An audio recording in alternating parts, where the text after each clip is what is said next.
안녕하세요. 잡시광입니다. 최근 일본이 독도 근처 해상 전력을 강화하려는 모습을 자주 보이고 있습니다. 해상자위대가 최대 40시간 이상 감시 정찰 활동을 하는 무인 정찰기를 도입한다는 소식이 들려왔기 때문입니다.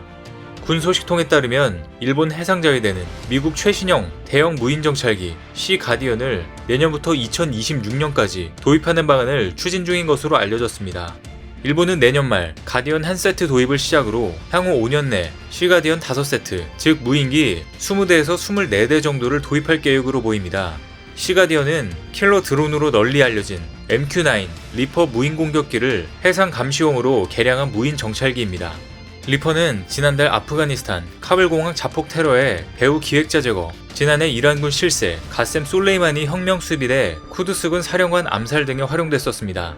일본은 해상 조난구조, 불법 조원 어선 감시, 중국, 북한 견제를 위해 시가디언을 도입하겠다는 입장입니다. 하지만 실제로는 이 무인 정찰기의 도입 목적은 독도를 감시하기 위한 것으로 보입니다. 특히 지난해 일본에서 3개월간의 시가디언 시험평가 중 독도 인근에서 고해상도의 사진 촬영을 한 것으로 나타나 평상시 우리 영공 밖에서 독도에 대한 감시 정찰 활동에도 시가디언을 활용하는 것이 아니냐는 지적이 나왔습니다. 정부 소식통은 일본은 40시간 이상 장거리 채공이 가능한 신형 무인기 도입으로 유사시 독도 해양 분쟁 등에서도 우위를 점하려는 의도가 있는 것으로 보인다고 밝혔습니다. 예전부터 그랬지만 일본은 최근 들어 더욱더 독도를 노리고 있습니다. 차기 일본 총리 후보라는 사람의 심각한 수준의 망언을 한 것인데요. 자민당 총재 선거에 출마한 다카이치 사나이 전 총무상이 독도에 한국이 더는 구조물을 만들지 않게 하겠다고 말한 것으로 전해졌습니다. 대한민국 고유 영토인 독도 근처에 오지도 못하면서 이런 말도 안 되는 무리수를 두는 이유가 있는데요. 자민당 총재 선거를 앞두고 극우 세력들을 결집하려는 의도로 풀이됩니다. 그는 총리 취임 후에도 태평양 전쟁, A급 전범이 합사된 야스쿠니 신사참배를 계속하겠다는 의사를 거듭 밝힌 바 있습니다. 심지어 이제 일본은 교과서에 독도가 일본 땅이라고 표기하지 않으면 통과가 안 되게끔 만들어버렸습니다.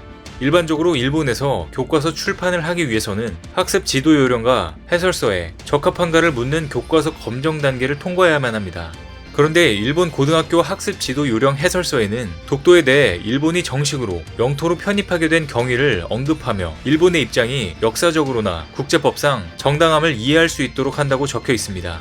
뿐만 아니라 해설서에는 독도와 북방 영토가 일본 고유의 영토라는 것과 일본의 영토를 둘러싼 문제도 거론해야 한다고 설명하고 있습니다. 그러면서 독도는 일본의 고유 영토이지만 현재 한국에 의해 불법 점거되어 있어 한국에 대해 누차 항의를 한 것을 가르쳐야 한다고 표기되어 있습니다. 또 일본 고유의 영토인 독도 문제를 평화적 수단에 의한 해결에 노력하고 있다는 것을 교육해야 한다고 명시하고 있습니다. 결국 일본 정부가 독도가 일본 땅이라는 내용을 가르쳐야만 한다고 사실상 교육을 의무화하고 있는 상황인데요. 진짜 어이가 없어도 너무 없습니다. 뿐만 아니라 일본은 방위백서를 통해서도 독도 영유권 주장을 반복하고 있습니다. 실제 일본 가기에서 결정된 올해 방위백서는 일본 고유 영토인 북방 영토와 다케시마의 영토 문제가 여전히 미해결 상태로 존재한다고 명시했습니다. 일본이 이렇게 방위백서에 억지를 부리는 것은 고이즈미 시절인 2005년 이후 17년째입니다. 일본은 올해 방위백서에 한국 측에 의한 부정적 대응이 계속되고 있다는 주장을 추가하면서 독도 영유권 억지 주장에 힘을 보태고 있는 모습인데요. 게다가 일본은 우리의 독도 감시 시스템까지 중단을 요구하는 말도 안 되는 행동을 하고 있습니다. 독도 상황을 실시간으로 보여주는 해양수산부의 독도 종합 정보 시스템 가동 중단을 요구한 겁니다. 더 어처구니 없는 건 일본이 중단 요구의 근거로 다케시마는 일본 고유의 영토라고 언급한 사실입니다. 급기야 일본 외무성에서 김용길 주일 한국대사관 정무공사에게 전화를 걸어 해수부의 독도 중계에 항의한 것으로 알려졌는데요. 하지만 독도는 명백한 대한민국의 고유 영토이므로 해수부의 독도 영상은 지금도 계속 제공되고 있습니다. 이렇게 일본은 틈만 나면 독도를 걸고 넘어지며 이제 드론으로 직접 감시까지 하려고 하면서 어떻게 하면 일본과 엮을 수 있을까 고민하고 있는 것으로 보입니다. 그런데 이런 일본의 바램과는 달리 국제기구에서는 독도에 드론을 띄우려면 명백히 한국의 승인을 받아야 한다고 공식화되어 있는데요. 실제 국제 민간 항공기구에서는 한국 영토에서 드론을 날리기 위해서는 한국 정부의 승인이 필요하다고 안내하고 있습니다. 예전에 일부 드론 업체들이 일본의 승인이 있어야 한다는 아주 잘못된 내용을 표기하고 있기도 했었지만 한국이 항의하자 당장 수정 조치를 하기도 했습니다.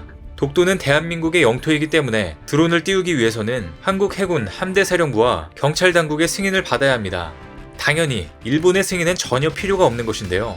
이처럼 국제기구에서도 독도가 한국 땅임을 정확히 인식하고 있고 드론 기업들도 오류를 즉시 수정하겠다고 잘못을 인정하는 모습을 보였습니다. 하지만 일본은 독도를 뺏기 위해 전쟁까지 불사한다는 입장이기 때문에 교묘하게 국제법을 어기고 드론을 띄울 수도 있을 것으로 보입니다. 그런데 이미 한국군은 일본의 뻔뻔한 행동들을 다 간파하고 모든 것을 대비하고 있습니다. 만약 실제로 독도에 일본 드론이 뜬다면 바로 폭파시켜버릴 것으로 보이는데요. 최근 우리 군은 미래 지상 전투 체계와 각종 첨단 전력을 선보이며 독도를 도발하는 일본을 경악하게 만들었습니다. 지난 15일부터 이틀간 육군의 최상위 전투 체계인 아미타이거 4.0 전투 실험 현장이 공개된 것인데요. 아미타이거 4.0은 첨단 과학기술을 접목한 미래 지상 전투 체계입니다. 드론봇 전투 체계, 워리어 플랫폼과 함께 육군을 대표하는 3대 전투 체계이자 모든 체계를 아우르는 최상위 전투 체계입니다. 인공지능 기반 초지능 의사 결정 체계가 상황 판단과 결심을 지원하는 지능화, 차륜형 장갑차와 소형 전술 차량 등 기동 플랫폼으로 전 제대가 빠르게 전장을 누비는 기동화, 전투원과 드론봇 전투 체계 등 모든 전투 체계를 초연결하는 네트워크화가 특징입니다. 즉, 기존 전투원이 위협을 무릅쓰고 수행했던 작전을 드론과 로봇이 대신해 피해를 최소화하고 전투력을 극대화할 수 있습니다. 이날 육군은 개인 전투체계 첨단화를 위해 추진 중인 워리어 플랫폼도 공개했는데요. 조준경과 확대경, 레이저 표적 지시기 등이 장착된 워리어 플랫폼 소총 사격은 일반 사격과 비교해 신속성, 정확성 면에서 큰 차이가 있어 일본을 견제하는 데 유용할 것으로 보입니다. 육군은 지난해부터 진행해온 아미타이거 4.0 전투 실험을 2023년까지 마치고 2025년까지 차륜형 장갑차 2개 대대를 대상으로 시험 운용을 할 예정입니다. 이후엔 4여단급 부대로 아미타이거 4.0을 단계적으로 확대하기로 했습니다. 앞으로는 AI가 분석한 영상을 바탕으로 공격 드론이 출동해 경계병을 조준 사격하고 적군을 제압하는 미래 전투가 현실로 다가올 것으로 보이는데요. 이렇게 우리의 첨단 AI 전투 기술로 일본은 독도 근처에 오지도 못할 것이고 드론으로 염탐도 하지 못하게 될 것입니다. 게다가 우리는 울릉도 군사기지 본격 착수로 강력한 독도 수호를 하게 될 전망입니다. 불침 항모이자 군사공항인 울릉공항의 건설 사업이 돌입하면서 독도에 대한 실효 지배력이 한층 강화될 것으로 보이기 때문입니다. 실제로 최근 울릉공항은 육지에서 사석을 반입해 활주로가 들어설 바다 메우기 공사가 시작됐습니다. 지난해 11월 착공한 울릉공항은 울릉공항 활주로와 계류장이 들어서는 가두봉 일대를 절취하고 일주 도로를 대신할 터널 공사도 한창 진행 중에 있습니다. 울릉공항이 건설된다면 일본과의 독도 인근 해상 영향력에서 확실한 우위를 점할 수 있을 것으로 보이는데요. 실제로 해군의 경우 현재 군함을 접안할 준비를 완료했으며 2025년에는 대형 군함까지 접안이 가능해질 전망입니다. 더욱이 공군의 경우 그동안 비행장이 없어 비행기를 한 대도 보내지 못했던 제약이 사라져 앞으로는 독도에 원활한 훈련과 정찰이 가능해질 것으로 보입니다. 특히나 울릉공항은 유사시 군사 목적으로도 활용될 수 있기 때문에 독도를 수호하는 상징적인 불침 항모 역할이 기대되고 있는데요. 울릉도의 지상기지에서 전투기가 원활하게 작전을 수행할 수 있다면 공중우세에 쐐기를 박을 수 있을 것으로 예상됩니다. 일본이 호시탐탐 노리는 독도를 더욱더 철저하게 지켜낼 수 있을 것으로 보이는데요. 우리의 첨단 AI 전투기술과 울릉도 군사기지 착수로 일본은 그동안 해왔던 독도 도발을 쉽게 하지 못할 것 같습니다. 독도는 명백한 대한민국의 고유 영토이므로 앞으로 일본이 수단과 방법을 가리지 않고 독도를 빼앗으려고 한다면 한국의 진짜 무서운 맛을 보게 될 것입니다. 오늘 준비한 소식은 여기까지입니다. 댓글을 통한 여러분들의 많은 의견 기다리겠습니다. 많은 분들의 생각이 모였을 때 진정 가치 있는 지식이 완성될 것입니다. 시청해주셔서 감사합니다.